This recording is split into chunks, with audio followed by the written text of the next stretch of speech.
I've got joy down in my soul. I'm gonna let this feeling take control. Joy down in my soul to stay, and nothing's gonna take it away. Joy down in my soul. I'm gonna let this feeling take control. Whatever comes my way, I'll be okay. 'Cause I've got joy. Oh, I've got joy. Come sunshine or rain, when things don't go my way, still my joy can stay. 'Cause you give me blessings every day. I've got joy down in my soul. I'm gonna let this feeling take control. Joy down in my soul to stay, and nothing's gonna take it away. Joy down in my soul. I'm gonna let this feeling take control. Whatever comes my way, I'll be okay. 'Cause I've got joy. Ooh, I've got joy. You fill my heart with hope. You're everywhere I go. So even if I'm feeling low, I still got this one thing, this I know. I've got joy down in my soul. I'm gonna let this feeling take control. Joy down in my soul to stay, and nothing's gonna take it away. Joy down in my soul. I'm gonna let this feeling take control. Whatever comes my way, I'll be okay. 'Cause I've got joy. Oh, I've got joy. Every new sunrise gonna fix my eyes on the one who never fails. I'm gonna make some noise 'cause you give me joy, and it's never ever going away. Every new sunrise gonna fix my eyes on the one who never fails. I'm gonna make some noise 'cause you give me joy, and it's never ever going away. Whoa, 'cause I've got joy. Ooh, I've got joy, yeah. 'Cause I've got joy. Whatever comes my way, I'll be okay. Oh, I've got joy.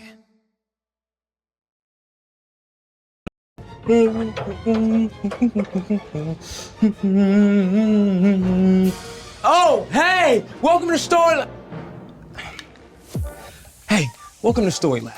This week we're talking about joy while we take a look at the best way to love others well. Hey,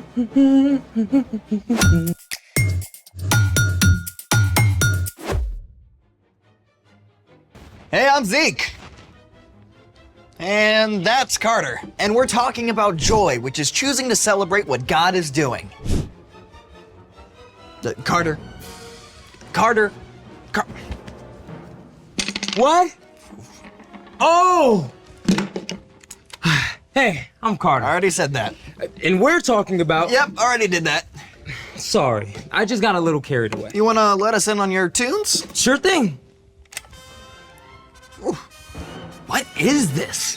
Tchaikovsky's 1812 Overture. Oh, I didn't know classical music was your jam. Yeah, well, this piece uses live cannons. Wait, what? Hold the bus! Live cannons? The composer Tchaikovsky wrote this piece of music to celebrate a victory in battle. The orchestra actually used cannon blasts as part of the music, and churches rang their bells too. That's insane! I gotta hear it again.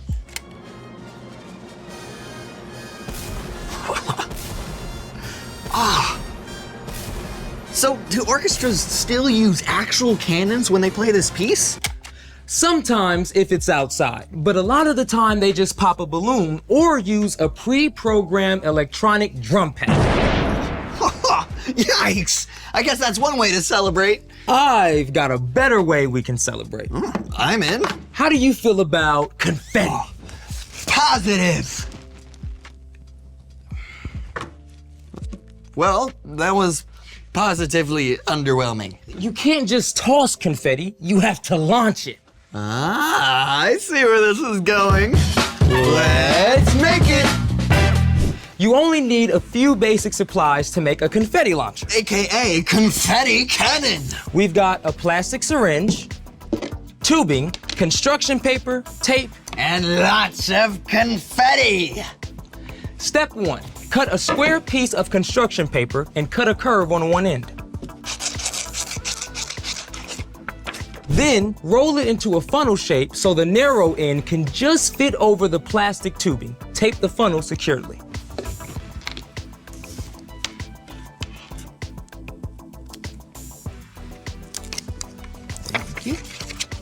Step 2.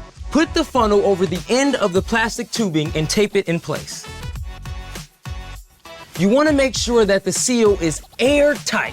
Okay, whew, ready for confetti? Oh, hey, that rhymes. Ready for confetti with a Yeti who likes spaghetti? Yes! Ready. All right.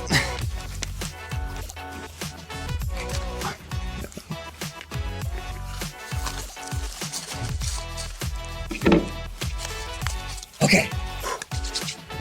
Confetti at the ready. Then cue the music. Here goes.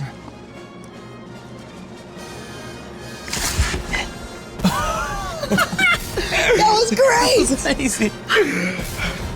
Let's see it again.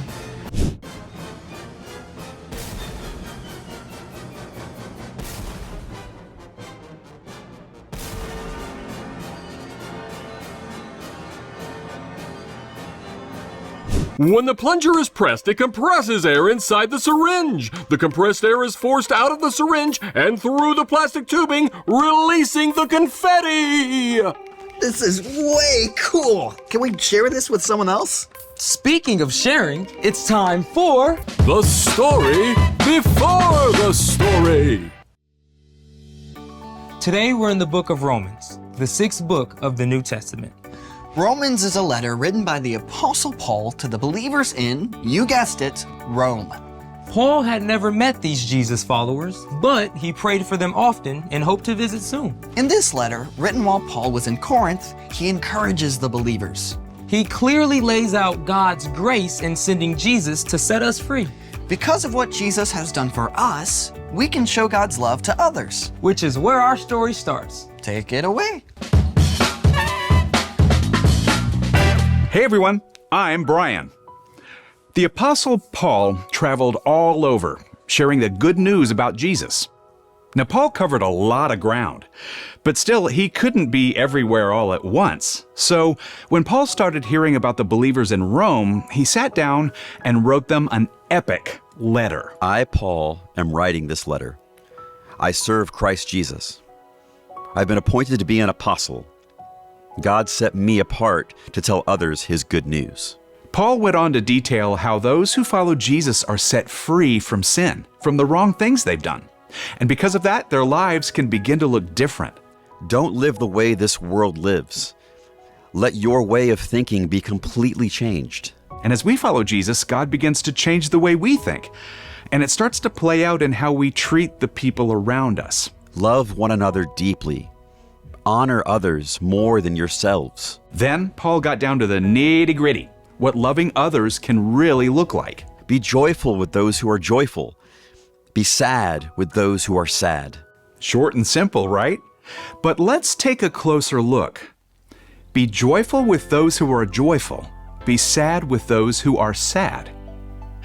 There's a big word that relates to both of these things. Empathy. Empathy means that you are aware of how someone else is feeling, and you can imagine what it might be like to be in their position. Another way to say this is putting yourself in someone else's shoes. Okay, that doesn't mean actually putting on someone else's shoes, but you can use your imagination to think about how you would feel if what happened to them happened to you. It can help you be a really good friend. When Paul told us to be joyful with those who are joyful and sad with those who are sad, he simply meant we can love others well by showing empathy. But that's not always easy. I mean, maybe your friend is really excited about their math grade, even though it doesn't seem like a big deal to you. You can think about how hard your friend worked to get that grade and share the excitement with them. You totally rocked that test. Sometimes it means celebrating someone even if they got something you didn't. It might be that your big brother got picked for the traveling team and you didn't. I mean, that is hard, right? Of course you're disappointed, but instead of dragging your brother down, you can still congratulate your brother and choose to be happy for him, even while you're still sad for yourself. Way to go. You totally deserve this. Now, let's look at the flip side. Be sad with those who are sad. Now, honestly, when a friend is sad or upset, it can feel uncomfortable. I mean, you just want them to be happy again. But sometimes the very best thing you can do is just be with them and let them know that you see how they feel. I'm really sorry this happened to you. I'd be sad too. In fact, sometimes people need somebody to be sad with them for a while so that they're able to be happy again later. Having empathy is not always easy, but it is a skill that you can learn. Start by paying attention to your friends' faces. If they're looking up or looking down, if they seem nervous or excited or bummed out. Reading and watching stories about people who are different from you is also a great way to practice putting yourself in somebody else's place. The more you learn to put yourself in someone else's shoes, the more you'll be able to show God's love to others, as Paul encouraged the Romans. Be joyful with those who are joyful. Be sad with those who are sad. The end. Whew. Paul left us with some pretty big shoes to fill. Shoes, huh? I see what you did there. I just love that we get to use our imaginations to put ourselves in someone else's place. Yeah, creativity, empathy, and joy, all in one. So, what's our part in the story? Our job is super simple. Practice empathy. Practice celebrating when someone you know is happy. And practice listening and being present when they're sad. If your friend makes it to the top of the rock climbing wall or decorates their first cake, Cheer them on. make a big deal of it. But if they just scraped their knee or found out they have to move away, you should be there with them just to be sad with them. Sometimes just being present with someone is the best thing you can do. That's absolutely right. Choosing to be with somebody in their sadness might even help them to be able to find joy, even if it's not right away. If empathy doesn't feel easy, ask God for help. Because empathy is God's idea. Exactly. And when we follow Jesus, we can learn to see and respond to others like Jesus. See you next time. So, here's the thing. You can help others find joy. And confetti is a great way to start, so I supersized the cannon.